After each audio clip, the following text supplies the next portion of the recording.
Whoa, just like That that, was it just intense, ends. bro. I That wasn't was ready for it. intense. It just That was cuts you awesome. off like that. I love it. Well, welcome in, everyone. We're back for another lovely episode of ND Talk. We have Jonathan joining us remotely. Hopefully, everything's working out and everyone can hear us. But Jonathan, how are you on the road right now? We would expect everything to work because it's the Dakotan, and we only bring faulty when it comes to technology. Yeah, the road is the road, man. Looking forward to be back in studio next week. But until then, we get to enjoy being out here.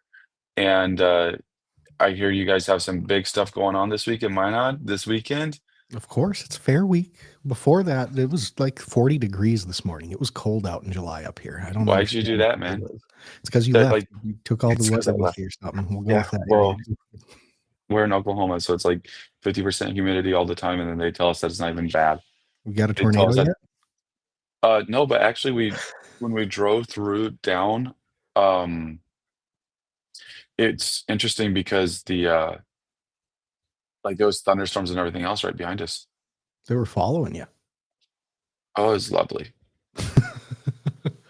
Well, we got some fun stuff to talk about. Obviously, like Jonathan said, Fair Week this week. Saturday, well, actually, it starts Friday. Saturday, the parade, going to be out bright and early, watching all the floats go through. It's going to be a blast as always. Saturday should be busy as all get up at the fair. Would fully expect that as always. Then I think what Sunday is the Jelly Roll concert. I think everyone's looking forward to that one. Are you going to any concerts? Probably not. I might go to Limp Bizkit if I get something, really feel excited about it, but I got my doubts. Sounds pretty epic. How Yeah, about you? You gonna stop by any when you come back in town? I will You for seem like a sure concert guy. I will for sure not be going to any concerts. That is a guarantee. Um, Parade's gonna be happening. I heard they have this guy. I don't even know where they got him from, but he's gonna be emceeing the deal. What's his name? Well, there's You're- so the main event you'll be watching on KX News, and they'll I'm sure it's Kiara Brown and someone from Bismarck will be doing the live visual version of it. But if you're sitting around where am I going to be? Oh, the zoo. I'm going to be by the zoo. If you're That's sitting fitting. around, around the zoo, I'll be live commentating the floats. I'm going to have a partner with me. It's going to be a blast. Unfortunately, I couldn't swing Jonathan to do it this year, but hopefully, maybe next year we can make something happen. I don't know that Jonathan wants to do it. Are you gonna shout out the Dakotan? Of course, at some point, I'm going to have to. I'm probably going to have a poll with me, so if people want to walk up, I'll have it ready. Sweet, That's the sweet. goal, at Well, least. I think it's gonna be awesome, dude. So way to go on that. Make sure you do a great job on that. I will try my darndest. I look forward to it. So thank you for the well wishes on that. And again, everyone, make sure you come check out the fair. Parade is Saturday. Going to be a great time. Obviously, one of the biggest 10-day cycles in Minot here coming up. But Yeah, on for top sure. of that, there's been some interesting news popping up and around town. I saw Good. this is one that our county commissioner, friend of the show, Miranda Schuler, probably knows a ton about. But there was a homeless encampment that popped up around, and it prompted a county ordinance. Yeah, way to go. Making I new know. laws out here. Yeah, I had to. I saw this in the Minot Daily, and I was like, "Dang, I really should have watched the County Commission week this time." Oh, well, We should be doing that every time. But anyways, um, thanks, Lisa. Make sure you do come say hi. I'll have a poll ready for you too. sounds good. So, But- um, jumping into this, it's kind of big deal. Mhm, So the quote, there's a quote, just follow the trail of trash. There's a lot of trash down there. mhm. That's incredible that Yeah, there is just it is just overflowing with, or not, maybe not overflowing, but there's enough trash that's how you get to find this encampment, and that's not something that we really want taking over our city. So I'm glad that they're doing something about it. Obviously, you also have to be concerned about the people that feel that they have to do this because something's not right in their life where they are in that position. So I hope that there's something that we're able to do. But mhm. Yeah, and that's the thing. There's so the way the river runs, obviously, it ebbs and flows depending on the time of year. Right now, it's at a bit of a drier peak point in the year, so the water level's lower. So it actually allows a little island in the river to come right, to the surface. And it's kind of in between, like that back little area between, like behind the VF, like past the VFW, like behind Holiday Village and Jefferson, kind of in that area, from what I can gather. I might have to run. Nah, I'm not going to run down there, but it's probably roughly in that general vicinity. And it sounds like they had 7 encampments that they found there when the sheriff's department went out to look. Anywhere, obviously, from 7 to, they estimate, 15 people were housed nightly in there, and they even had some makeshift housing, including outhouses back there. So Wow. they were moving in at that point, and It's a full on home. horrible situation for everyone involved at that point. Well, and we talked about, like, just the fact, the trail of trash and stuff like that, but Mhm. but really even a greater situation is if we did get into a deal where there was a ton of rain and that they could actually be in a dangerous spot. Yeah. Like, Oh, their without a life. doubt. I mean, if there was some kind of an incident that's happened around other places where some kind of flash flooding, even not, Right. severe where homes are damaged, but where the water level raises by a Just few feet, I mean, it yeah, could have any kind of possibility to happen at that point. because we're downstream, it seems like just 1 to 2 inches of rain can do a lot of work on that. Mhm. It really can, and especially if that's, like, not a very stable island that they're on too, it could wash itself away on top of all of that. I'm not positive Yeah, how it yeah, necessarily looks, but yeah, it's one of those things they're gonna have, it sounds like, 48 hours to vacate after the notice is issued. They have to discard their trash immediately, and then if there's any kind of valuable item that's left there that's picked up by the sheriff's department, they'll have 28 days to claim it before it's disposed. gotcha, gotcha.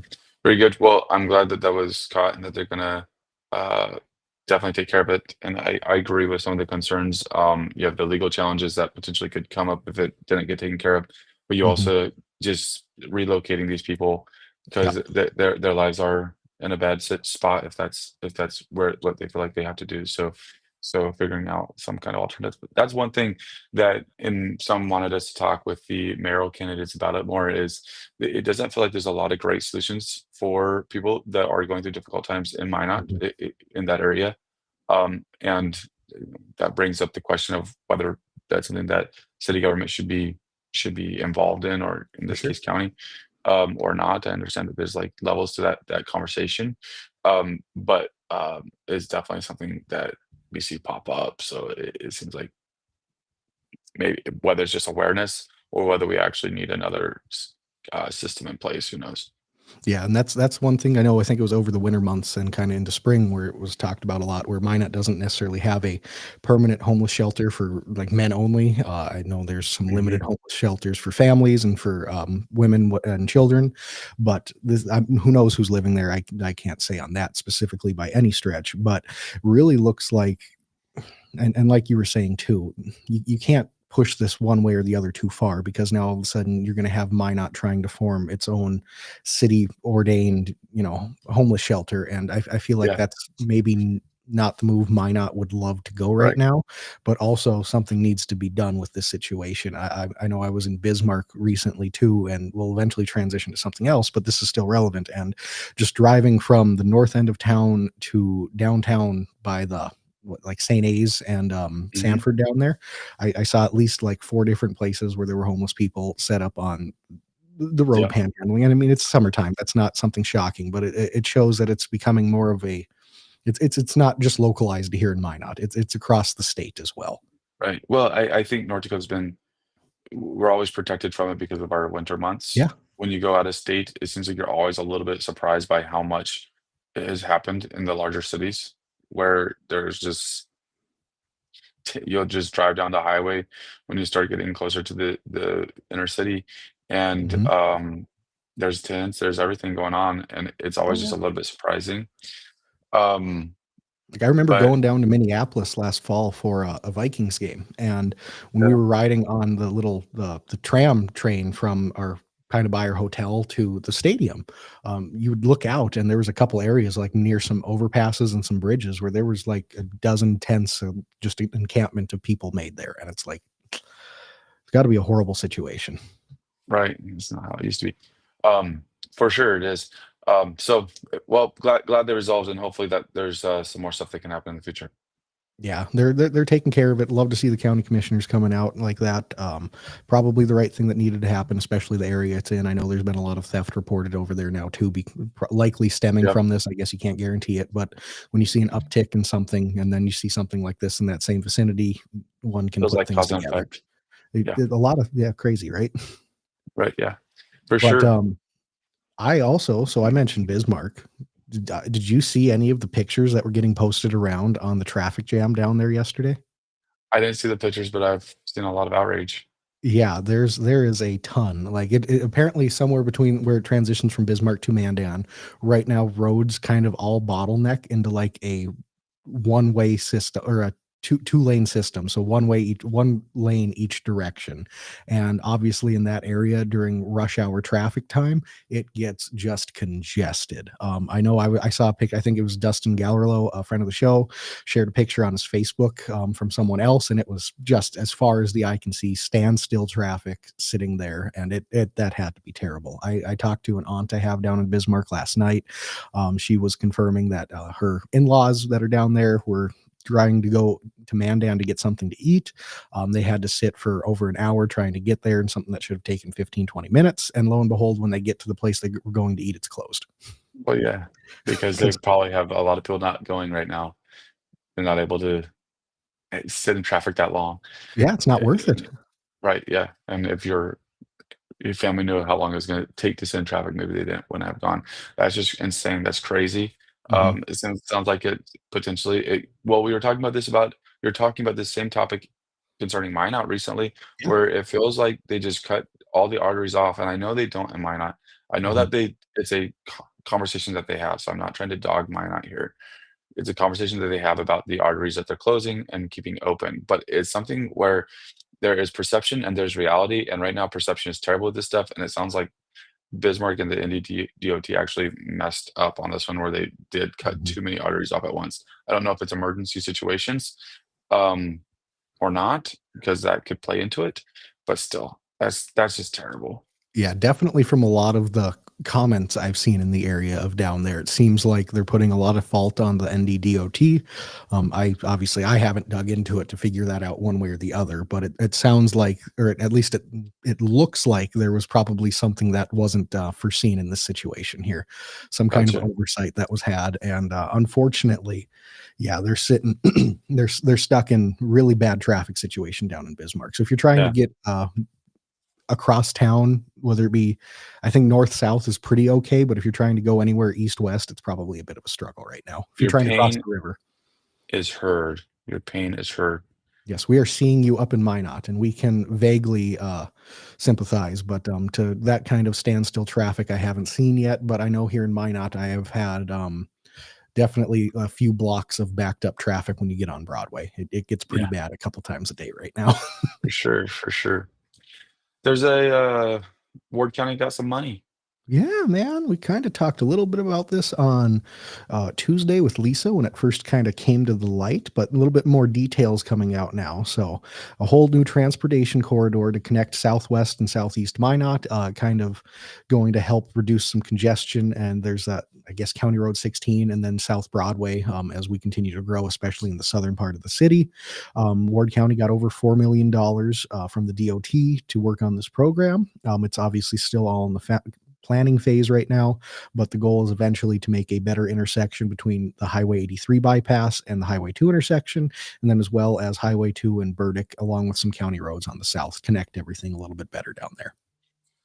We're spending way too much time talking about roads. We have been, man. I've never seen this coming. Yeah, I'll always remember growing up, like, man, who cares? It's just roads, right? But no, like yeah, lo and behold, especially with us when we only have half the year to fix this stuff, it becomes an issue, and we have to try to figure out what to prioritize and how to take care of it. And I mean, we still have the bypass onto Broadway on 83 there is still closed off on the south side of town there. So hopefully something will come of that as well.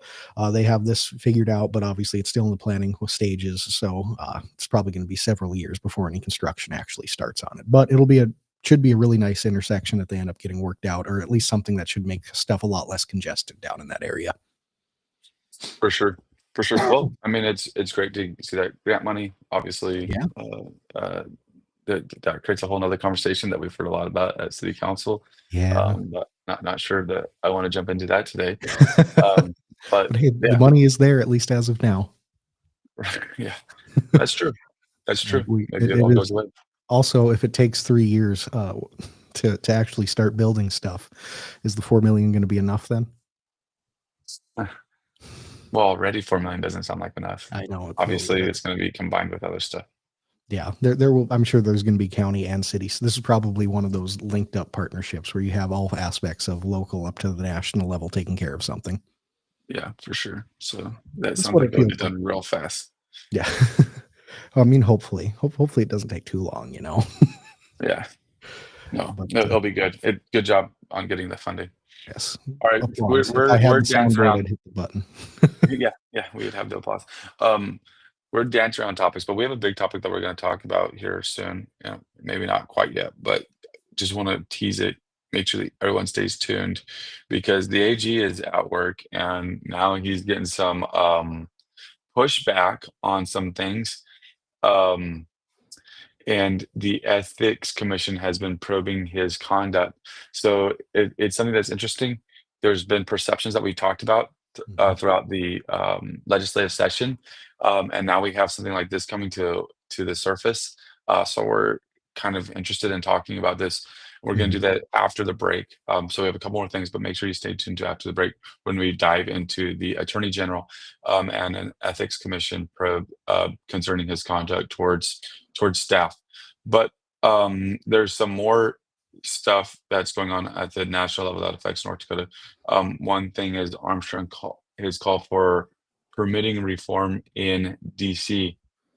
Yeah, Um, he was down in DC the other day. He yeah. was testifying. He was in charge. He was on behalf of, I think, the National Governors Association and testifying on some public infrastructure projects and some, I think it was some ag and energy stuff too. Makes sense that they would probably send him to do a lot of this testifying, being a congressman that probably worked on a lot of the funding on this stuff. I know originally I think the bill came out in like 2021, and so now they're working on getting more funding set for it for the future. And so he was coming to testify before the Senate committee, excuse me, and started having, he says the viability of a lot of this stuff. Is Yeah. this going to be something that we should try to get done sooner? Because like he kind of alluded to, the longer you wait, the more delays occur, the higher the cost is going to end up being. And Mm, it and I knows sounded all like about that. exactly. Like there was in Grand Forks, $30 million grant for a rail underpass that was awarded back in 2023, and constructions funds have not is still not delivered 2 years later, and the state had to end up kicking in $20 million to cover cost overruns that were caused by those delays. So, Wow. right there, that's a great example of that coming into play, and really just wants to try to show how you can expedite some of these stuff, especially because again in North Dakota we have a short construction season. And it really makes it hard for a year-round thing to happen with anything. I mean, unless Right. even home building, you have to renovate. That's about it in the winter. Yeah, it's crazy when you really begin to think about that and look at comparisons how other states are able to accomplish some of these things. Mhm. It is insane the amount of work that we have to get done every summer. It is, and I mean, Absolutely insane. we're really feeling it this year right now. Obviously, all across the state. I mean, and you look even at the example he gave in Grand Forks, they're seeing things that should happen that haven't even started yet, and like Wow. it's just you really the speed over the size of the funding is what I think is important in a lot of this stuff. It's Right. getting the money there rather than how much money you get. Like if you can actually get it in person and available to build off of now rather than 2 years from now and say it's going to be there, start working on it and we'll get the money in 2 years. And if you have it put away immediately, Mhm. that's how you're going to actually be able to see a lot more stuff done. And I think that relates to flood control in Minot too. Yeah, for sure. For sure. Well, that's an interesting deal. It's good to see him advocating for that at the state. So love to see that there or at the Yeah. national level.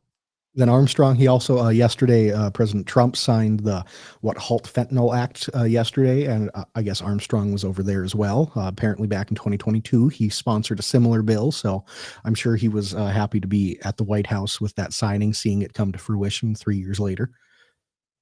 Hmm. Yeah, for sure. For sure. Sometimes things just take time. Exactly, government is definitely like that. We've found that out over the last year and a half here. Right. Right. Very cool. All right, well, let's jump to break so we can get to the AG stuff Want to and do get it? into the All deep right. stuff, man. All right. I'm ready for it. This is what I'm ready for today. We'll be back in 60 seconds.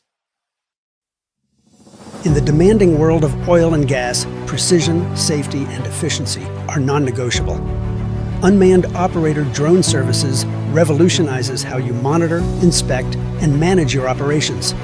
With cutting-edge technology and expert operators, we deliver real-time data, detailed reports, and actionable insights for our valuable clients. Why risk the safety of your team or waste precious time? Our drones access even the most challenging areas with ease, reducing downtime and enhancing safety across your sites. We take the guesswork out of your projects by offering LiDAR, mapping, and inspection services so that your projects stay safe, on budget, and on time. Unmanned operator drone services, where technology meets safety, precision, and efficiency. Contact us today to elevate your operations. Yes, pun intended. Well, hopefully that played all right. We were having some problems with internet, maybe.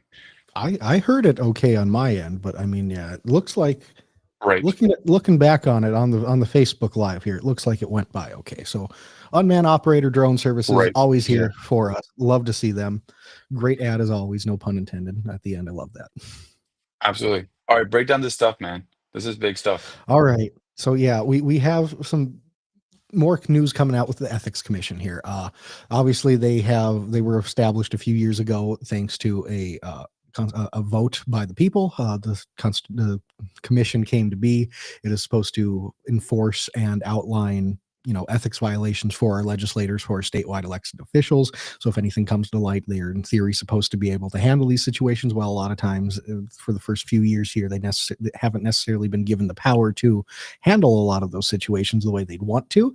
But on this one specifically, so beginning of this month, the Ethics Commission put out a report on Representative Jason Doctor out of Bismarck, who had some issues happen over the last couple of years. They chose not to do anything to necessarily hammer him on any kind of violations, but a lot of what they said it was fairly scathing in their report.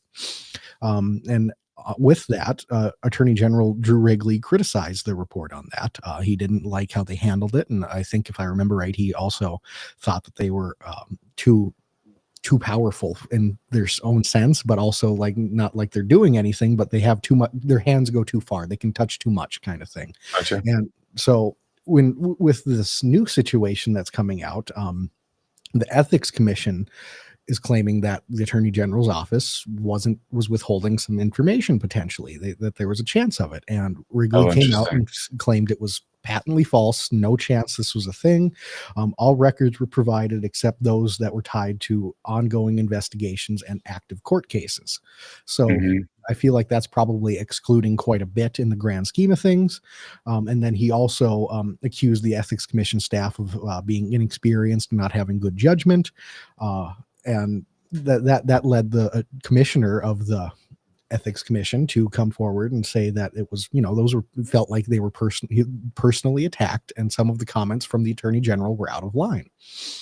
And this also now led to in almost an internal investigation of the ethics commissions by themselves for how this related to staff morale, if it was an attack on the staff itself, and what their treatment has been by the attorney general's office, not even him himself. And it sounds like Commissioner Ron Goodman's going to review it, with Commission Chair Cynthia Lindquist assisting in it.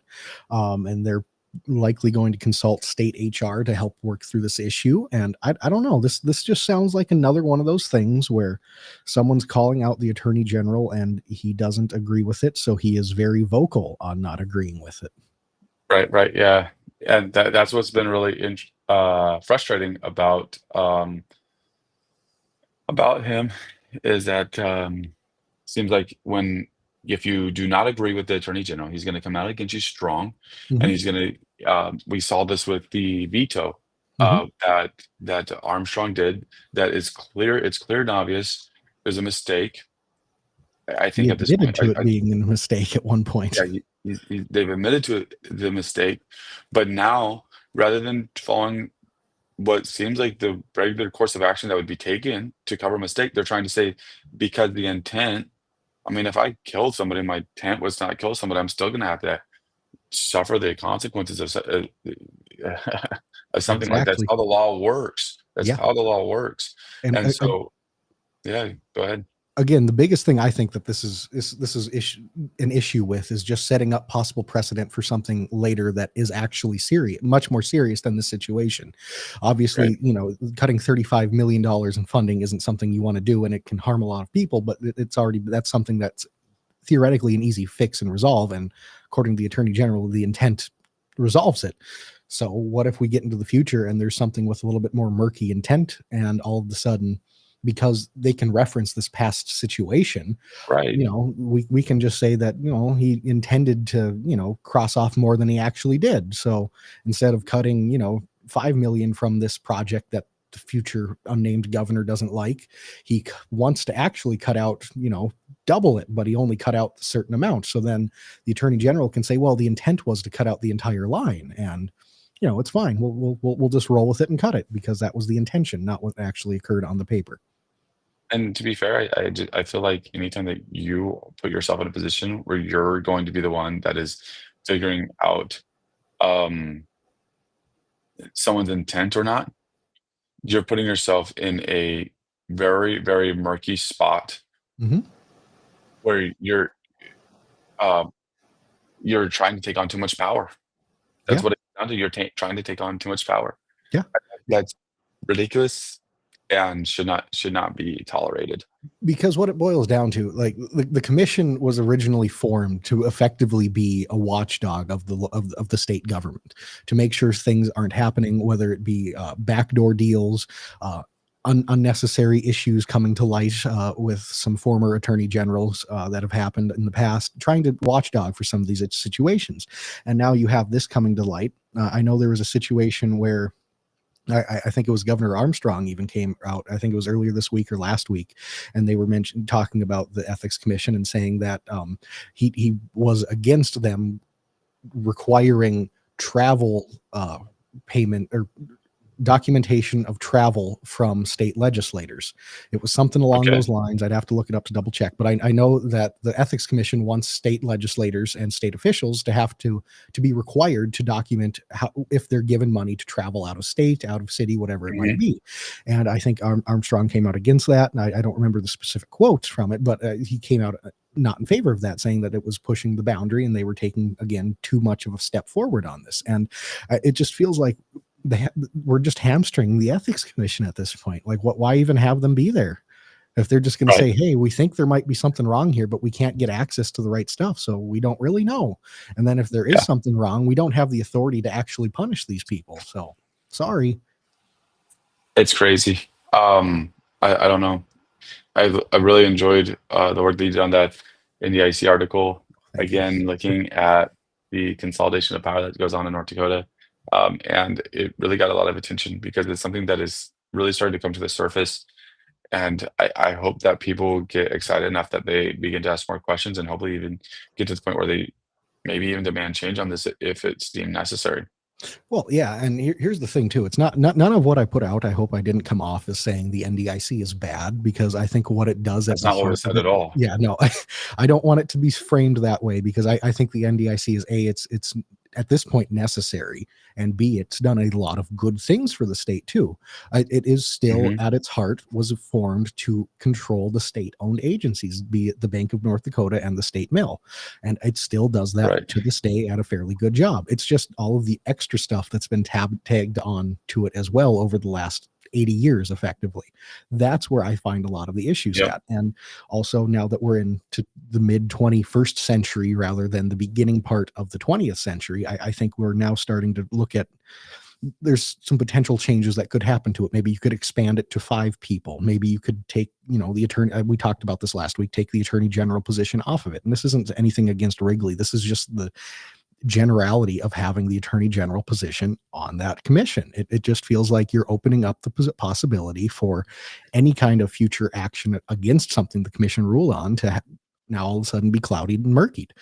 You're the Right. person that's supposed to offer a neutral and objective opinion on something is now someone that potentially voted on one of these things. And on top of that as well, you have the agriculture commissioner, who Doug Goring's been fantastic. He's done great work in this position over the last like 15 years. But also, does the ag commissioner need to be in charge of a lot of the mineral rights to whether there be oil, coal, any natural gas in the state? I mean, is that his purview? Maybe it is. I guess I don't know, but it feels like that's a little bit out of his scope of practice, generally speaking. And I think it's something to look into the future. And then, like I was saying earlier, maybe try to expand it a little bit instead of it just being narrowed down to 3 people. Look at 5, maybe. I think that's the biggest deal. Mhm. Right, yeah. Yeah, but the bigger deal is it just comes down to this deal where it feels like there's so much consolidated power in the state, and Mhm. people get to those positions, and they feel invincible once they're there. That's not alright. That is No, not alright. 100% so. And like I was talking with Lisa on Tuesday when she was on the show. The North Dakota Industrial Commission posts almost all of their videos of their meetings. They didn't post the June one, but it lasted like 10 minutes long. So there was one topic that they approved and it moved on. So I guess I'm fine with that not being shown. But in the May one, it was a 2.5 hour long meeting, and I still haven't gotten through it. Mhm. But I was talking to you over the weekend. I think I mentioned this on Tuesday. At the very first 90 seconds of it, when they're going into the meeting, they address the issue, the situation with the veto that the governor had, and he Yeah, addresses it and says, yeah, "Hey, my staff made a mistake. We're going to go back and rectify it." I'm paraphrasing, but that's the generality of the statement that was made. And as he's right. sitting next to the attorney general, and then fast forward another like month, 6 weeks, now all of a sudden the attorney general is offering an opinion that there's no issue here and it should be fine. Yeah. So that's the resolution that we were all looking for. Yeah, That was it. It's just that everything's alright. yeah, don't worry about it. It's fine. And again, on top of that too, like one point that was made in one of the comment sections was that, hey, these are all elected officials, so they're all, they It's not have, the point. yeah, and they are subject to removal by the people at some point. But also on top of that, I mean, you could have any elected official be there. Why not have the Secretary of State at this point, or just any general, Exactly. legislature at that stage? I mean, what difference does All that make at that point? so much power is consolidated between the governor and the AG. Yeah, especially so, just in general, on top of the Yeah. commission itself, just on, yeah, how much in our state the attorney general and the governor can do. And this, again, this isn't specifically at Armstrong or Wrigley. This is just what has No, happened just over the the last few positions. decades. Yeah, and how they've been built up. And now all of a sudden we have, 2 people that have been in North Dakota politics for a long time, have ascended to those positions, and now they have access to that as well. And I think, I don't know if we've ever directly said this before, but I mean, North Dakota's attorney general position might be the most powerful attorney general of any in the country. Yeah. Yeah, I I, think you're alluding to that potentially even maybe last week. and I mean, looking into it, there's no attorney general in the country outside of vaguely in Georgia where they can go and issue grant money to. And again, it's not him directly doing it. He's part of a 3-person board, but no other state has their attorney general on a board anywhere similar to this. Right, yeah. Definitely And interesting.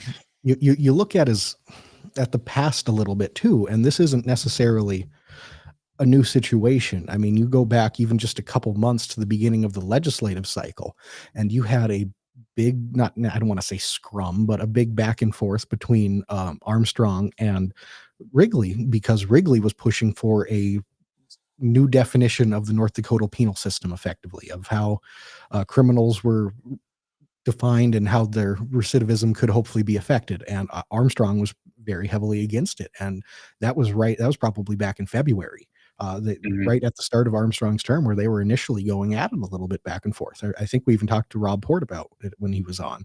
Yep, But yep. it's just one of those situations where if you happen to come across the attorney general and it's something you're going for something he doesn't agree with, it seems like he doesn't hesitate to push back and push back hard. Right, yeah. No, I agree with that, and I think it's concerning. But there's, nothing we can do about it right now. No, not at the moment, but so Cindy on Facebook commented, the ethics committee can't do anything, just dissolve it at this point. We the people are the ethics committee and we don't get any representation. Well, if I can see where you're coming from on that for sure. We as the people right now are kind of hamstrung, especially between legislative cycles. It gets hard, especially in the state of North Dakota. If someone you don't like is your representative and they're a sitting incumbent, they can become entrenched in that way, and it becomes a little bit more difficult for the people to actually go out and police those things via the ballot box. It's not like it's impossible by any stretch, but the systems that are in place make it a little more, and not impossible again, but just a little more difficult. For sure. Dissolving it would, I, I don't even know that I feel with the committee that it needs to be dissolved. I do kind of like their role that they have. Yeah. So I I think think there's empower potential it. that it can be a good thing. Yeah. I think if we're going to have it and let it do its job. If also on top of that too, then I mean, do we elect the chairman of the ethics committee? Do we make that a statewide Right. elected position? Does that give it the Yeah. authority and power it needs then? If we have the person that leads it to be an elected official rather than being an appointed board by the governor, maybe is that the route we go instead? Yeah. You like to chair, something like that. And yeah, I don't know what the solution is there. More politicking is always interesting. Yeah. Well, and Even if that's you, saying, go ahead. yeah. Well, I was just gonna say, even if there's just more people involved in that decision, where it wasn't just an appointment, where it was NDIC that appointed someone with a vote, but then NDIC had a 7-member board or something like that, of elected officials, then that might be something where it'd make it a little more, you could put more trust in it. But I don't know. It Well, and I just was seems gonna, a little bit weird at the top level there. you're not wrong. And I was going to kind of make a point on that too, because you look at, like I was saying, you maybe elect the chairman of the ethics committee. Why not elect a member of the NDIC? Have it be, a state legislator that can be appointed by committee, have it be the governor still, and then have it be just a directly elected official. And, Yeah, maybe we can then expand it to 5, but I think that's another good option for something that could possibly go to the NDIC and make it a nonpartisan position, something similar to the PSC. for sure. So I'm just gonna jump topics, but the Supreme Court's looking at an indie legislative map. Yeah, that's coming up again now. We've kind of seen this come up in every now and again over the past few months here. Back in 2021, a new map was drawn, and it kind of combined and took away a couple of districts, especially in like the Devil's Lake region. That's one of the big things that came of that, and now it's being challenged, and it was challenged by I think 3 different Native American lawmakers and a few different parties involved in total, and they said that, hey, this is a violation of the Voting Rights Act. It was 3 tribal members, Spirit Lake Nation and the Turtle Mountain Band of Chippewa. And they filed this back in 2022, after the map was first released effectively.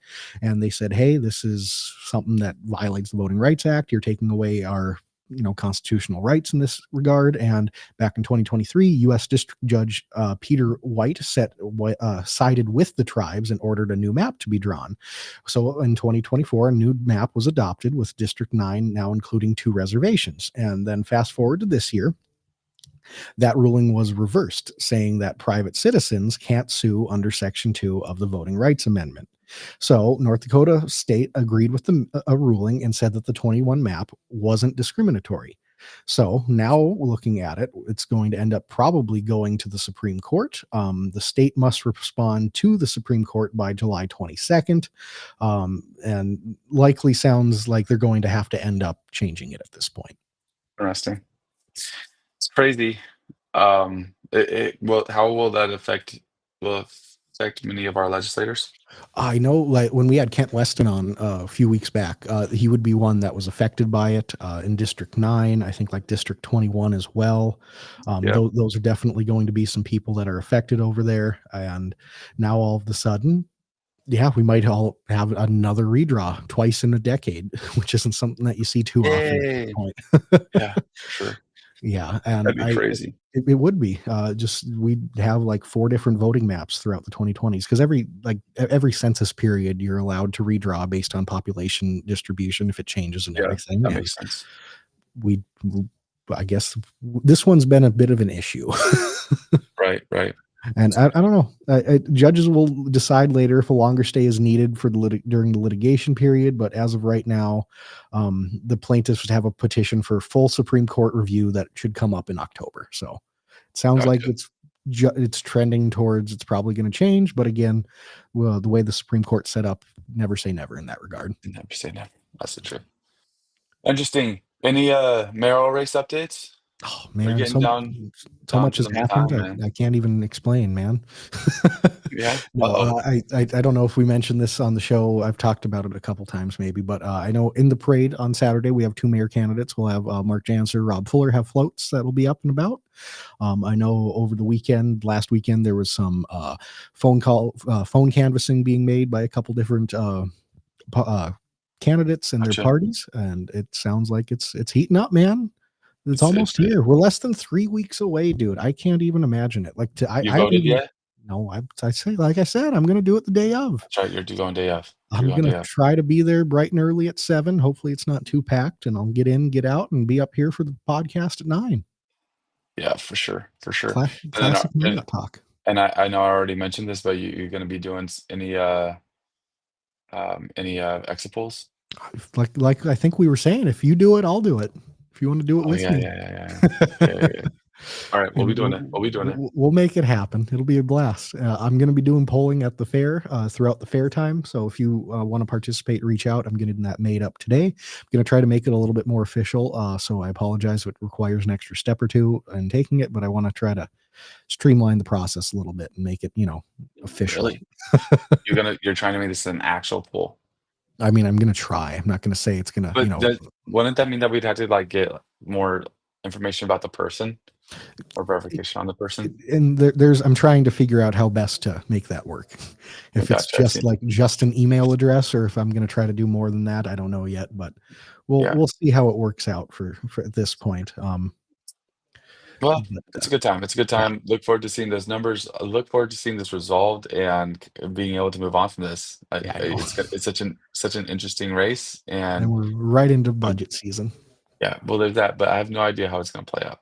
No, literally have no clue. I think I'm still trending in the projection of, 3,000 people show up to vote. That's kind of where I'm thinking right now it's going to land at, give or take maybe 500 one way or the other. But so if there's 6,000 people that show up and vote, who do you think wins?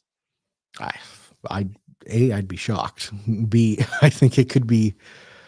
I think any of the 3 on council at that point are going to probably be your favorites if you have that many people coming out to vote. I think name recognition is going to help a lot at that stage. I agree with that. But do you think there's any that stand out from the ones on council? I'll actually give an opinion on this one. Go ahead. All right, this is what I'm going to say. If that many people show up, I think Fuller has the advantage. Think so? That's what I think. I think it's going to be a lot of that late breaking, getting off work crowd that gets in late to vote. I don't think it has anything to do with that. That's not why I feel that way. Maybe it does, but if there's 6,000 people, I think the reason why I say that is because we've seen in the elections past the consistent amount of numbers. Yeah. And he's the only one that's newer, so we don't have that as much data to say that the other ones bring in a consistent amount. Mm-hmm. And so that's why I think the spike could be because of him. That's fair. That's my reasoning behind it. But I have obviously no idea. Obviously, we've already talked about it. If there's only 3,500 people that show up, it's anybody's ball game. 100% at that point. It can go any way, any direction at that point. I think it still will. I genuinely, I have no idea who's going to swing through on this one. It's going to be incredibly interesting. I look forward to seeing if the polling numbers have changed at all, going from beginning of June to now mid to late July. See how those numbers change. Because back then it was I think Janser was roughly at 1/3. Fuller was at 30%. Pittner was at 18%, and Royce was at 10-12%, something like that. So that's now close. And that's the thing. And I think there was 15 to 20% of those voters were undecided still. So, and that's just on that poll. But again, I think that can broadly show at least a general idea of what it's looking at. Yeah. And survey. And I think it's going to be interesting to see where it's changed over, you know, a 6 to 8 week period here. Yeah, I'm excited to see that. Uh, comment, how does the assisted living and nursing home residents get access to vote? Do they get assistance? I assume that the caretakers there would be the access point for that. I Yeah. would also only assume that they could get the absentee ballot or whatever, so that way they could get that mailed in, Yeah. so that you wouldn't have From to show up. from what I know on that, if it is the day of, the city of Minot will help to accommodate all possible at the voting location or the polling site. However, they don't do anything to get anyone to the polls at that point. So I think it is all up to the staff of the uh, And assisted living family. facility and family of them to get the individual to the polls at that point. On top of that, though, like Jonathan said, a great point. It should be available. It is available for pickup right now at the Ward County Administration Building. You can go get your absentee ballot, or again, you can have it mailed directly to you. And just so long as you get it postmarked and it arrives before or by the day of the election, you will be all set there. We're good to go. Perfect, man. Well, I look forward to Tuesday being Oh, I back can't in wait. studio with you. Can't wait till you're back in here. We can banter so much better that way, man. We can, and we get to talk about a city council meeting, right? Yeah, wow, we're already there. Yeah, and that's an interesting one too, because it should be a couple things to look out for on that. They're going to have something about the Third Street Bridge on that meeting. It sounded like. I'm interested to hear where that's going to go. If they're going to keep just the one lane open, if they're going to try to, you know, just close it out entirely, or if they're going to try to do some kind of patch project to get it open up entirely again. That's going to be interesting for sure.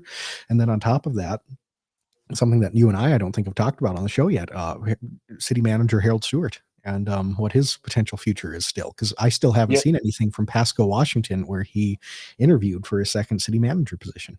Okay, but we know that he interviewed. We just haven't seen anything beyond that. Yep, for sure. There was a public kind of forum on Sunday there, and then on Monday they had the paneled interviews. And since then, I haven't seen any updates. But I would imagine that it would probably be a little bit like ours, where we had all that for the chief of police, and then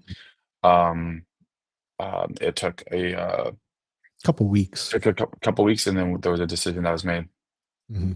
And that'll be the interesting thing. So just looking into that situation a little bit more, I don't know all of the backstory, but apparently in Pasco, Washington, at the beginning of the year, they hired a new city manager, and before he even started, they already let him go. And so then they immediately went and appointed a new interim city manager who is currently leading the city there. And That's just crazy. I read that and I thought I had to at least repeat that a little bit. That was an interesting little blurb of, and we think we have, but we're not the only one that has weird stuff go on at our city head. Yeah, for sure. Crazy, man. Crazy. It is. How you've had a good trip though, my guy. You're doing well down in Oklahoma. We were doing fantastic. I love to hear it. Do you have any other news you want to talk about today? Anything else you want to discuss about? I think that I feel like we've covered it all. Yeah.